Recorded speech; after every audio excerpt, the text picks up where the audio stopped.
Chegando pertinho do final da temporada da NBA, pouco mais de 10 jogos para algumas franquias, pouco menos de 10 jogos para algumas franquias, o fim da temporada regular. E claro, né, você não achou que a gente ia esperar o fim mesmo para se comprometer. É claro que o Anota e Me Cobra tá mais do que de volta na sessão Anota e Me Cobra Awards. Então eu, Otávio Ribeiro e o Flávio Merencio dissecamos, com a ajuda e os critérios de Zach Harper, do The Athletic, as premiações da temporada da NBA. Sexto homem, o técnico do ano, o calouro do ano, o jogador defensivo do ano e o Most Valuable Player, você vai escutar agora. Então, você já sabe, né? Estica essas pernas, ajeita esse fone de ouvido, que tá começando mais um Pads e Regatas Podcast. Iguodala to Curry, back to Iguodala, up for the layup, oh, blocked by James! LeBron James with the rejection! Wow. Oh my goodness.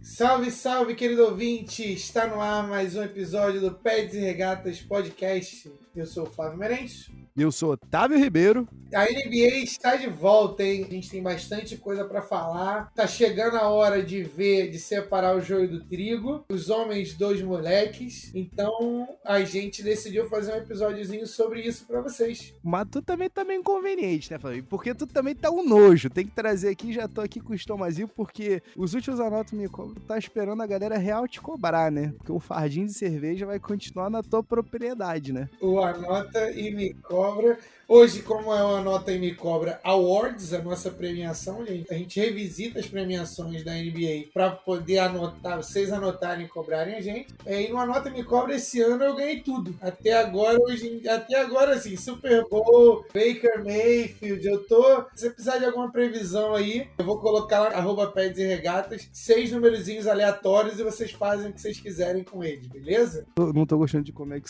se tornando aí pra mim não, tá? Porque não deu muito certo minha aposta de Kyler Murray MVP, mas outra liga, na NBA é certo de que a gente vai cravar tudo. Flavinho, a gente tem o quê? 10 jogos agora pro final da temporada da NBA, então assim, 10 jogos mudam muita coisa, esse talvez seja o ano que a gente realmente tem aqui, pô, espera um pouco, vamos ver esses 10 jogos, mas aqui não, aqui a gente se compromete mesmo, aqui a gente tá pela polêmica, a gente tá pela audiência, a gente tá por você que tá ouvindo a gente nesse exato momento aqui, então a gente vai antecipar, pouco importa aí, mentira, vai importar demais esses próximos 10 jogos, mas a gente veio do futuro e a gente tá trazendo as premiações da temporada na NBA, né, Flavinho? É verdade. Então, como a gente não pode deixar de começar, a gente tem que começar pela nossa sessão Enzo de abraços efusivos. Primeiro sempre vai para ele. Grande abraço, Enzo. Salve, salve, Enzo. Forte abraço, meu querido. E agora, o senhor Tavinho Ribeiro, temos shoutouts por aí? Temos um shoutout aqui,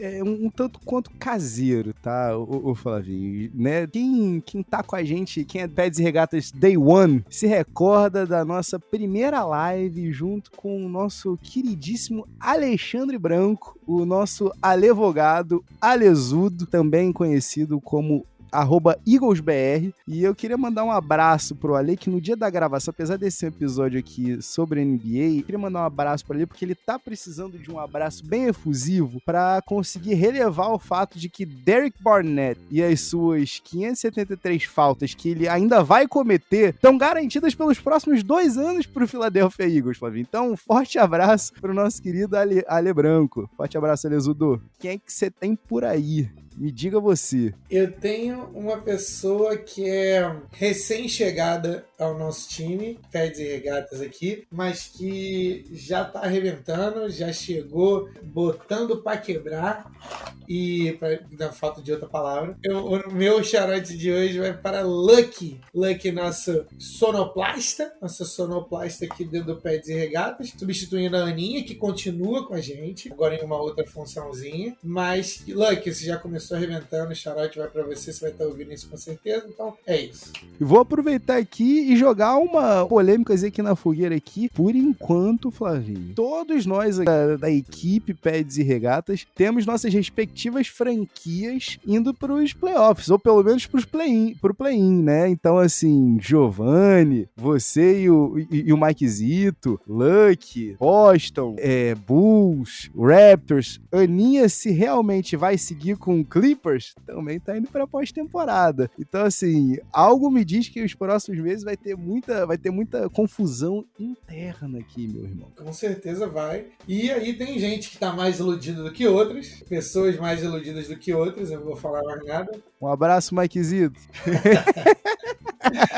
Mas vamos começar por nossa Nota Me Cobra Awards.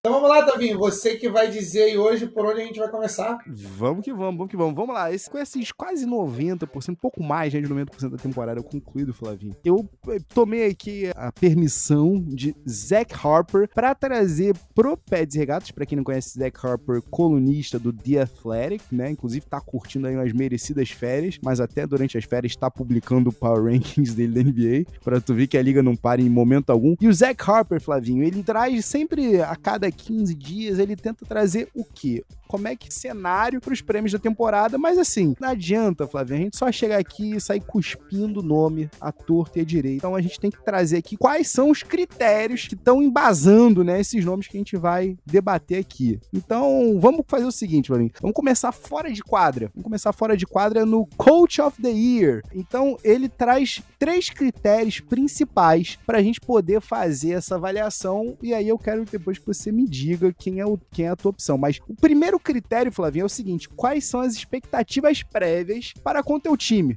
Vamos lá, não adianta nada você ter um time que é esperado ser contender e teu time chegar lá no topo da tua respectiva divisão, até beliscar uma first seed, que isso aí você tá só seguindo o que era esperado. Então, assim, você tem que quebrar isso, você tem que ir além disso. Então, vamos ser sinceros, a gente tá cortando aqui uma certa galera aí que, né, alô Steve Kerr, alô Doc Rivers, alô... Bem, outros nomes a gente ainda vai falar um pouco mais à frente. Outro ponto aqui que ele diz que é fundamental, Flavinho, é o sucesso do time. Esse talvez seja o troféu, né, mais interligado com o número de vitórias, né, que você vai, de fato, ter no final da temporada. E ele traz o terceiro item aqui, que é, eu tomei a liberdade de te chamar de escala Dwayne Casey, Flavinho. Isso aqui é baitavinho, tá? O que é isso? Não pode ser um técnico que vai ser o técnico da temporada e no próximo off-season ele ser demitido no melhor estilo Dwayne Casey do Toronto Raptors há uns 4 anos atrás, né? Se vocês se lembram, foi Coach of the Year, e quando o próprio time do Raptors tweetou, né, congratulations coach, ele já tinha sido demitido.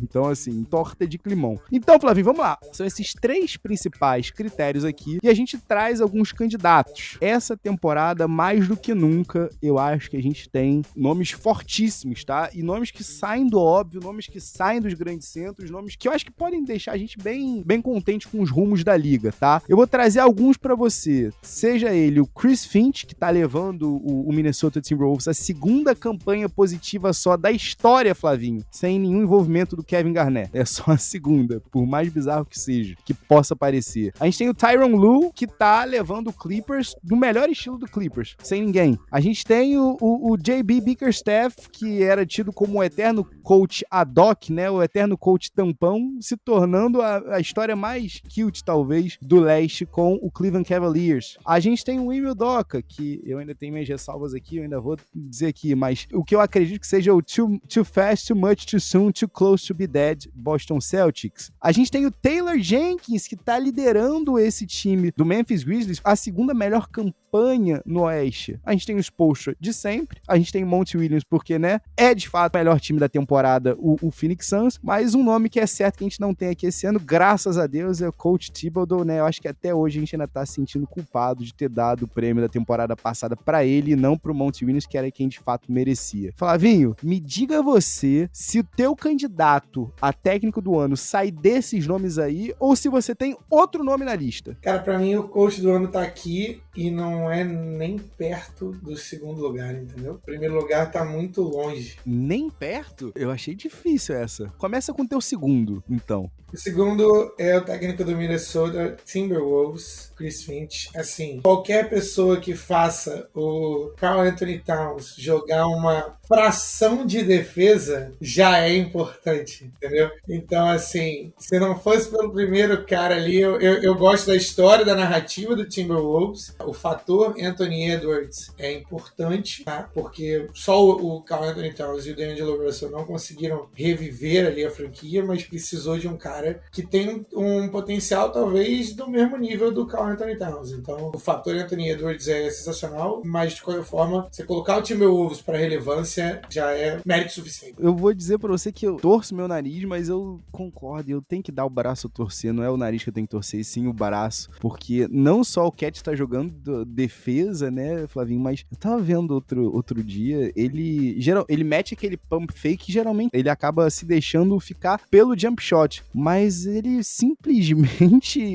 pulverizou. Agora eu tô tentando lembrar até quem foi que ele simplesmente pulveriza e ele sai falando. Então, assim, o Chris Finch trouxe atitude também, né? Chato falar isso, mas eu tenho que dar o braço a torcer pro Minnesota Timberwolves. Eu gosto muito do teu segundo colocado, mas quem é o primeiro? Se o segundo já é esse, que é difícil, quem é o primeiro que tá por milhas aí na tua primeira colocação? É simplesmente o time que tá acostumado com a mediocridade, viúva de LeBron James, perdeu o Colin Sexton no início da temporada. Colin Sexton é um jogador de 20 pontos por jogo e draftou o melhor jogador desse draft, que é o Evan Mobley. Então é o JB Bickerstaff pelo conjunto da obra. Sim, mas pô, deu sorte de ter pego o Evan Mobley, deu sorte do breakout do Darius Garland. O Darius Garland tá fazendo uma temporada histórica comparada a Oscar Robertson. Então, assim, chega um momento em que as coisas não são mais coincidência, entendeu? Alô, você, fã de Darius Garland? É dele que a gente tá falando aqui. E, cara, eu vou te falar, o Evan Mobley vai ser muito bom, cara. O Evan Mobley vai ser muito bom. Isso porque eu não falei da temporada de All-Star do meu querido Jarrett Allen. Jarrett Allen que, assim, veio do Brooklyn Nets a título de peanuts, a título de 2 amendoins, trocou por 2 mariolas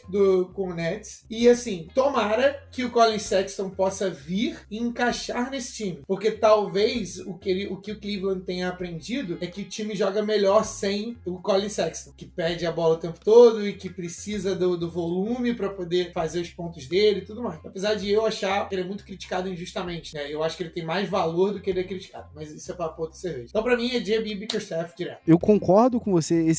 Pelo menos a gente tem uns 5 nomes aí. Olha que a gente não quis aqui nem botar o nome do Jason Kidd na roda, porque não vale a pena pelo histórico. Mas eu vou dizer pra você que o meu Coach of the Year, Flavinho, eu vou acabar indo no óbvio, eu vou acabar dando esse prêmio pra um cara que eu já gostaria de ter dado ano passado. Porque se tem um time que tá à frente da linha, né, de progressão, né, a linha de crescimento esperado, esse time é o Memphis Grizzlies do nosso querido Taylor Jenkins. É impressionante como cada jogador sabe exatamente o seu papel dentro da equipe. É impressionante que a gente ainda vai falar um pouco mais pra frente do Ja Morant, mas sem ele, o time do Grizzlies tá 15-2. Então, assim, quando você perde o teu melhor jogador e você ainda assim continua com 15 vitórias e só 2 derrotas nessa ausência, alguma coisa de muito certo você tá sabendo fazer pra suprir essa ausência. Tá fazendo certinho. Bola na mão do Ja Morant e todo mundo se afasta. Eu posso ser Coach of the Year, tá? Mas o que eu gosto é disso, desses 17 jogos sem Ja, você conseguir ainda assim imprimir uma identidade, você ainda assim conseguir fazer essa bola girar, você conseguir ter as suas válvulas de escape, seja ali, né, no Dillon Brooks, que tá com um tempo afastado aí por lesão na temporada, seja com o próprio Desmond Bane, vem numa bela temporada de segundo anista. Então, assim, Taylor Jenkins pra mim, mas eu tô 100% contigo. Fico muito contente em ver essa nova escola, Flavinho, de treinadores. A gente que já viu uma liga tá inundada de nomes como Ed Jordans e Tony DeLeos e Doug Collins com 163 anos. É bom ver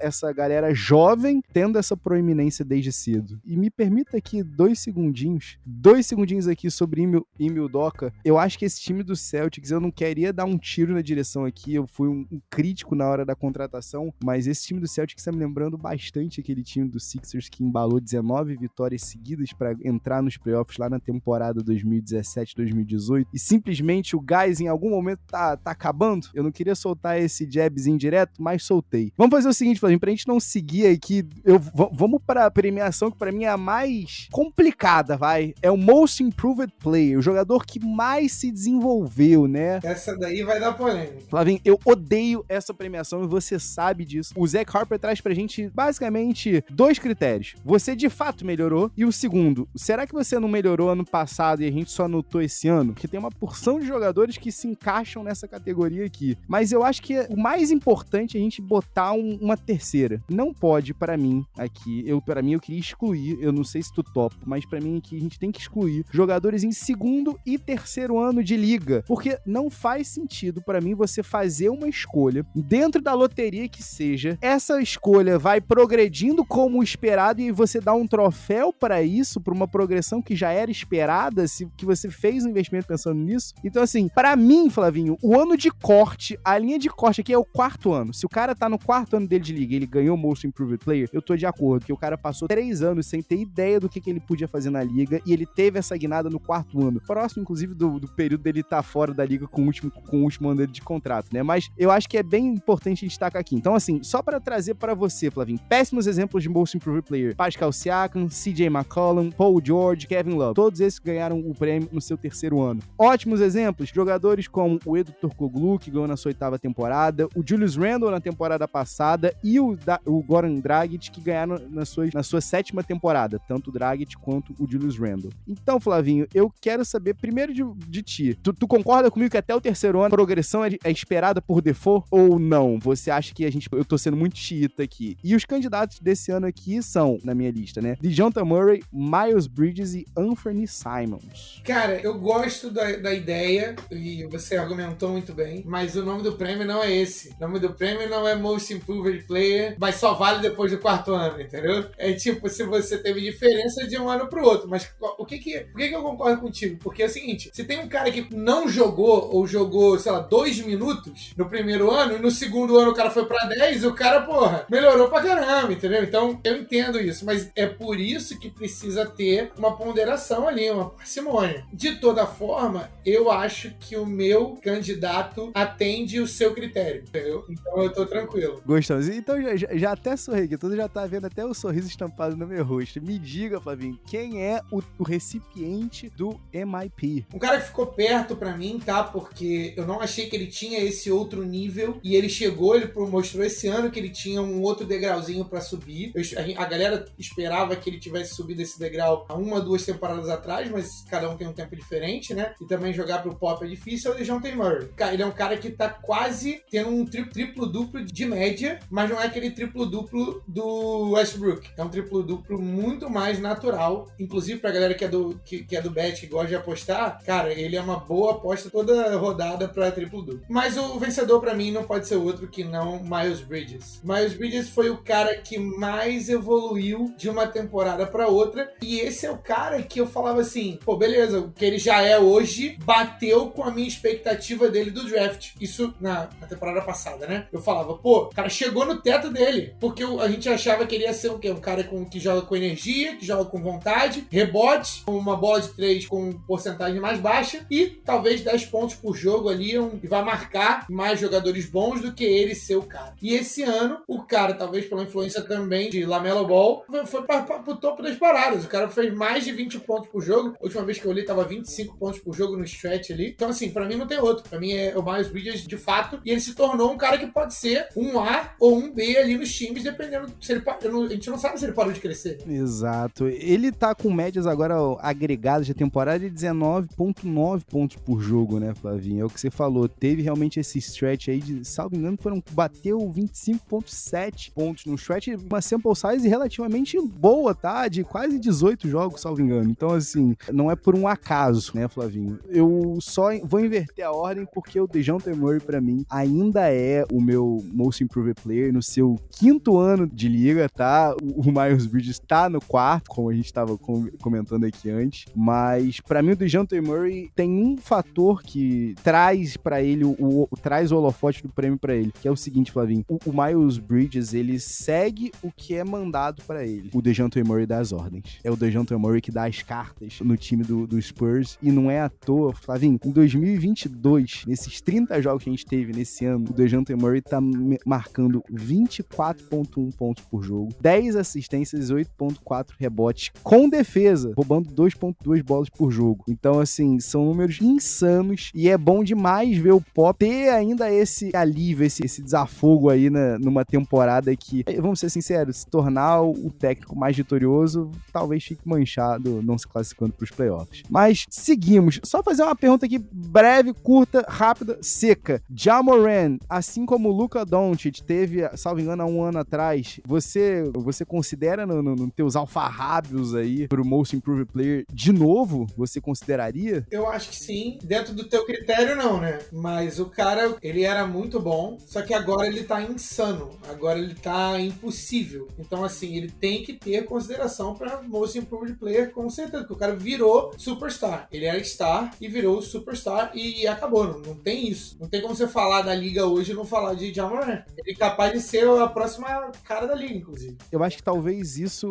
jogue na minha cara o quanto que o prêmio é problemático, e eu não posso ser realmente chita assim, porque não existe talvez salto mais difícil de você fazer do que o salto pro super estrelato, né? Não é só o estrelato, é o super estrelato. Mas seguindo aqui, Flavinho, o sexto homem. O sexto homem, acho que esse aqui é mais bem simples, não tem muita dificuldade, porque historicamente os maiores recipientes desse prêmio dizem tudo, né? O Jamal Crawford e o Lou Williams são os grandes vencedores do prêmio, e eles são caracterizados por uma única característica. Vai, Flavinho. Pontuação. E o prêmio tá 100% associado a isso. Você trouxe pontos vindo do banco? Quantos pontos você trouxe? Você ancorou os bancários do teu time? A segunda linha é tua. E aí aqui, Flavinho, eu tenho uma pergunta pra te fazer, porque esse talvez seja um prêmio que esteja um pouquinho barbadinho, porque a gente pode até tentar ser fofo falando do Luke Kennard, o belo aproveitamento dele de 3 pontos nos jogos que o Clippers ganha. A gente pode até tentar falar um pouquinho do Kevin Love, né, com uma feel good story. A gente pode falar do Cam Johnson como melhor reserva do melhor time da liga, mas não tem pra onde fugir. Esse título pra você vai de novo pro Jordan Clarkson, que tá liderando a liga em pontos vindo do banco, ou vai pro Tyler Hero, que tá trazendo simplesmente, Flavinho, 22 pontos com quase 60% de true shooting nas vitórias do Heat. Pra quem vai o sexto homem do ano? Barbadinha, Tyler Hero é um outro cara que talvez possa ter consideração aí para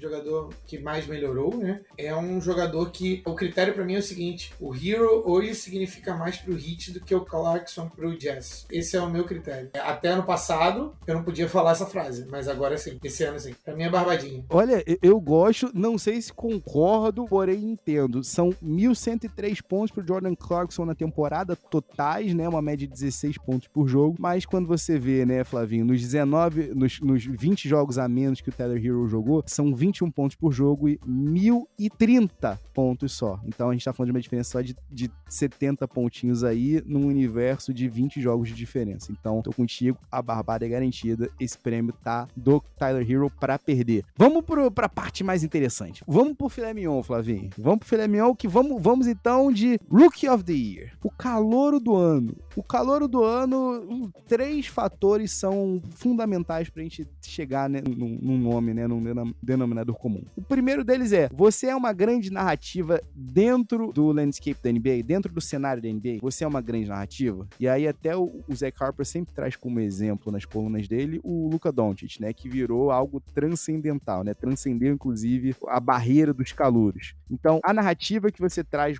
contigo é fundamental para ela. Você tem números, né? Você tem estatísticas maneiras para te darem esse apoio, para suportarem a tua candidatura a calouro do ano. E aí já bem num patamar bem mais abaixo, né, de importância, você consegue traduzir o teu sucesso pro teu time? Porque a gente sabe que a maioria dos calouros de maior qualidade, né, estão nos piores times e estão fadados às piores posições na tabela. Mas, Flavinho, esse ano foi prometido pra gente, na época do draft, uma classe maravilhosa, e a gente tá tendo uma classe bem interessante, vai? Vamos ser sinceros aqui. 3 nomes eu acho que estão no Tier 1, estão bem afastados do restante. Infelizmente, o nosso garoto aqui, Jalen Suggs, e nosso aqui, porque a gente tá dividindo essa paternidade aí, infelizmente foi pra Orlando, né, onde os jogadores de NBA vão pra morrer, tal qual, né, o Mustafa está para os Jedi. Mas vamos lá, os 3 desse Tier 1 são desde o começo da temporada. Evan Mobley, Scottie Barnes e tá bom. Esse aqui, o último, não tá desde o começo da temporada. Começou bem abissal, sentiu bastante a diferença na velocidade do jogo. O Cade Cunningham, a escolha número 1. Para quem vai o calouro do ano, Flavinho? E por quê? Vai para o novo Anthony Davis.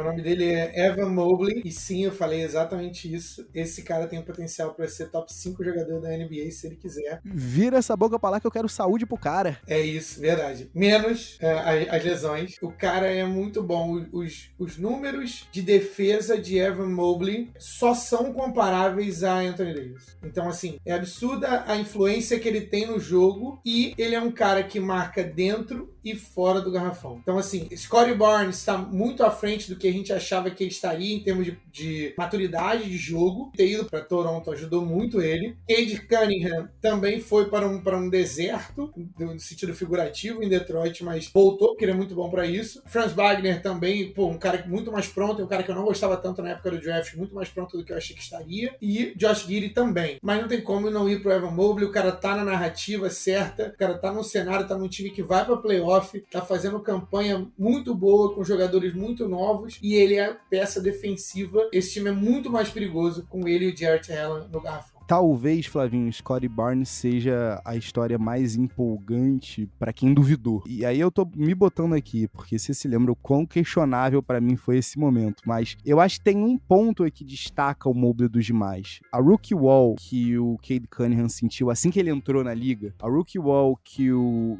Scottie Barnes sentiu lá em janeiro, quando ele tava chutando abaixo de 40% de quadra, agora inclusive voltou a subir aí pra casa dos 50%, o Evan Mobley nunca sentiu. Nunca sentiu. E, peraí, vamos lá, você vai ter a missão de fazer essa torre gêmea aqui junto com o Jarrett Allen. Tudo bem, ele é móvel o suficiente, ele consegue ter a velocidade, né, lateral pra conseguir fazer de boa o número 4, né, do Cavs. Mas peraí, agora o Jarrett Allen se machuca. Tudo bem, ele vai continuar fazendo o trabalho dele ali e vai continuar sendo responsável pelo trabalho ali de limpeza ali do garrafão. O garrafão continuava sendo dele. Você sabe que eu não perco um jogo do meu Sixers, mas todos os jogos do Cavs são jogos que eu acho que mais tinha me divertido. Primeiro porque o Sixers conseguiu ganhar os últimos 2, a gente ainda tem mais um confronto aí, mas é muito legal ver esse time do Cavs jogar e é impressionante ver o quanto de quadra que o Evan Mobley consegue cobrir, Flavinho. Você falou perfeito, ele defende tanto dentro quanto fora. O Tyrese Maxey, né, recebeu um bloqueio, rolou o switch, ele fica com o Evan Mobley. Ele tenta infiltrar, o Evan Mobley fecha ali o strong side pra ele. Ele mete um step back e ele tenta arremessar e o Evan Mobley conseguiu já se recuperar no lance e já tá com a mão na cara dele de novo. É muito longo, é muito ágil, é tudo que você quer num big man moderno. Eu acho que o sonho do Golden State Warriors quando eles draftaram o James Wiseman era o Evan Mobley. Eu fico pensando nisso. Que jogador divertido de se ver. Cade Cunningham ainda vai ser um jogador gigantesco na liga, mas o Rookie of the Year, tô contigo, é do Evan Mobley. Eu acho o Cade Cunningham um pouquinho overrated, mas vamos passar, vambora. Sigamos então, porque vai ter gente lá de Detroit reclamando, dizendo com a gente, inclusive manda um e-mail pro pedsregatas@gmail.com pra dar aquela escovada na gente. Vamos para as partes mais nobres da liga. Defensive Player of the Year, Flavinho, não tá fácil, a gente não tem nenhum claro favorito. Esse ano, mais do que nunca, a gente precisa do eye test, né? Você precisa estar vendo os jogos, você precisa procurar esses jogadores no teu League Pass para você ter uma opinião mais assertiva. O Zach Harper traz os seguintes critérios, Flavinho. Primeiro, o teu impacto defensivo pro teu time. Então, o quanto é que teu time sofre na tua ausência. O segundo ponto, Flavinho, é a tua reputação. Propaganda é tudo nessa liga, a gente sabe disso. Então, o quanto você é temido, o quanto os caras acordam no dia sabendo que, putz, eu vou jogar contra esse cara aqui, que saco. E o terceiro, as tuas estatísticas defensivas têm que te apoiar. O prêmio não é mais só de quem dá mais toco. Um abraço pro Marcus Camby. Dito isso, Flavinho, vamos lá. A gente tem a opção de dar pelo 1000º ano o Rudy Gobert. Eu vou ser sincero contigo, a gente não tem o Ben Simmons que foi, né, o segundo colocado ano passado, e nem me venha você, torcedor do Sixers, falar do Joel Embiid, porque eu acho que tem uma coisa, Flavinho, eu queria acrescentar mais um critério aqui. Se você tem um ponto na tua defesa muito claro que é uma deficiência, que é explorado jogo após jogo, após jogo, após jogo, após jogo, e o teu teu jogador principal, o teu Defensive Player of the Year, não consegue adereçar aquilo, tu não pode ser um candidato ao defensor do ano. Então, nada de Joel Embiid aqui na minha lista, Flavinho. Os nomes que eu trago aqui pra você são Ben Adebayo, Jaren Jackson Jr., mais uma vez, belíssimo trabalho do Taylor Jenkins botar o rapaz aqui, Rudy Gobert, infelizmente pelo 10º ano consecutivo, ou ele, a minha opção de defensor do ano, o garoto prodígio da Filadélfia, que nunca deveria ter saído da Filadélfia, obrigado Elton Brand, por nada, Mikal Bridges. Será que esse ano o prêmio deixa de ser entregue para um ala pivô ou um pivô e volta finalmente para um wing puro, para um ala puro? Não, a resposta é não. Rudy Gobert continua sendo a maior arma defensiva da liga, mas é exatamente essa razão, essa reação que a galera tem. A galera tá cansada, a galera tem o Rudy Gobert fatigue, mas o cara é muito bom há muito tempo. Então, pra ser sincero, se a gente estiver dando pra melhor arma defensiva, o nome dele é Rudy Gobert ou Giannis Antetokounmpo, porque assim, não tem como. O dia deles é isso. Agora, eu queria muito ver o Jaren Jackson Jr., JJJ e o Mikal Bridges ganhando, porque eu gosto muito dos dois, muito mais do Mikal Bridges, porque você sabe, né, a gente já gosta do cara há bastante tempo, e o JJJ cresceu muito, cara. Eu acho que o JJJ, ele tem até, o Jaren Jackson Jr., né, ele tem até uma narrativa de jogador que mais melhorou, porque ele teve muito problema com lesão, ficou fora há muito tempo e tudo mais, e agora ele tá mostrando o que ele pode ser, e ele pode ser muito mais do que isso. Então, eu adoraria ver o prêmio dando pra esses dois, mas se a gente estiver sendo sincero olhando no espelho, Rudy Gobert ou Giannis são as duas maiores armas defensivas da liga. É difícil porque a gente não pode nem trazer o outro argumento de que, mas o Mikal Bridges ainda tem o fardo ofensivo, porque a gente tá ignorando toda essa parte ofensiva aqui, a gente tá olhando estritamente para a defesa. E ainda assim eu vou com o Mikal Bridges, Flavinho, porque toda noite você sabe que o teu melhor jogador vai ter Mikal Bridges no encalço dele. Numa liga guard-driven, né, dominada pelos armadores, pelos alas, a gente precisa em algum momento começar a bonificar, começar a congratular, a premiar os grandes 3&Ds que encantam na liga. Mas, Flavinho, pra gente fechar de vez, vamos então pro nosso Crunch Time! It's off to Leonard, defended by Simmons. Is this the dagger? Flavinho Crunch tá me chegando na área e vamos que vamos. Os critérios para o prêmio mais importante de todos. O jogador mais valioso da temporada. O MVP, o MVP. Os critérios são estatísticas absurdas. Você tem que ter estatísticas absurdas. Não adianta ser, muito bom. Tem que ser absurdo. Tem que ser incrível nível Ja Morant fazendo 140 pontos em 3 jogos. Sendo o Jason Tatum metendo 150 em 3 jogos, tá? Sendo o Embiid liderando a liga com mais de 30 jogos de 30 pontos e 10 rebotes. Você tem, então, como segundo critério, o teu impacto perante o time. Então, é aquele clássico. Retirando esse jogador aqui, até onde esse time vai, o quão longe esse time vai. O sucesso do teu time, fundamental aqui também. O valor do jogador perante os seus pares, né? Como é que ele é visto perante seus pares. Então, aqui é o exemplo, o Kevin Durant reclamando, chiando, indo contra o Embiid todo jogo do Nets contra o Sixers. E ainda assim, falando que o MVP dele é o Joel Embiid, mesmo ele se odiando dentro de quadro. É isso aqui que a gente tá falando. É desse o valor agregado. É a narrativa, porque a gente sabe que tem que ter narrativa. É por isso que a gente tá há 11 anos, né? A gente vê gente chorando aquele ano do Derrick Rose sendo o MVP mais jovem da história da liga. É por isso que a gente vê 5 anos depois a galera reclamando ainda do ano do triple-double do Russell Westbrook. E o sexto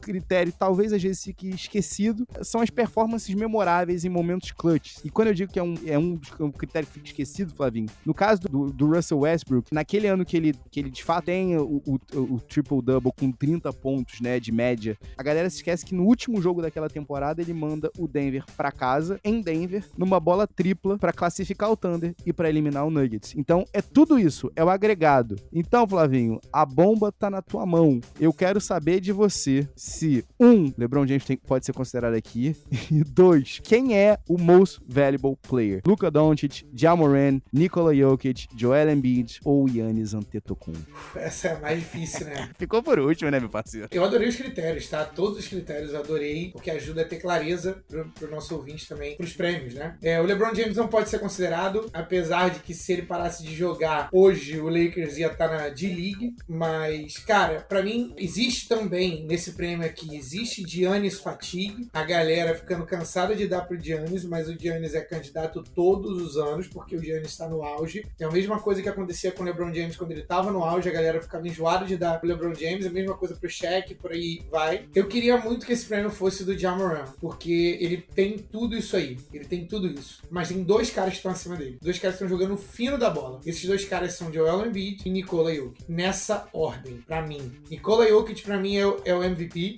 e o Joel Embiid é o segundo lugar. Você sabe que eu vou falar Joel Embiid. É o meu MVP do meu coração, da minha vida. Mas, Flavinho, olha só, é importante a gente... Ele não ganha, talvez, pelo James Harden, tá? Inclusive, eu tô contigo 100%, mas é aquilo que a gente falou, curioso, né? Os 17 jogos sem o Ja Morant, que o Memphis tá 15-2, acabam jogando contra o Ja Morant como jogador mais valioso, né? Porque o time tá conseguindo sobreviver sem ele. Mas só pra fechar aqui, Flavinho, eu vou ter que ir no meu camaronês favorito. Eu vou ter que ir no Joel Embiid, porque se a gente tá falando de narrativa, não tem como, depois de ter passado tudo que ele passou, depois de carregar essa franquia, ainda ali o topo do leste, sem ter falado uma vírgula do Ben Simmons, né? Até o maravilhoso tweet do Gucci Mane. Então, Flavinho, é importante a gente premiar toda a jornada aqui. Eu acho que é difícil. Mas pra fechar de vez, pra não ser só clubista, eu vou terminar o episódio hoje com a seguinte frase, Flavinho. O meu jogador mais valioso é o Joel Embiid. O jogador mais absurdo que eu vejo hoje é Giannis Antetokounmpo. Mas se eu preciso da bola com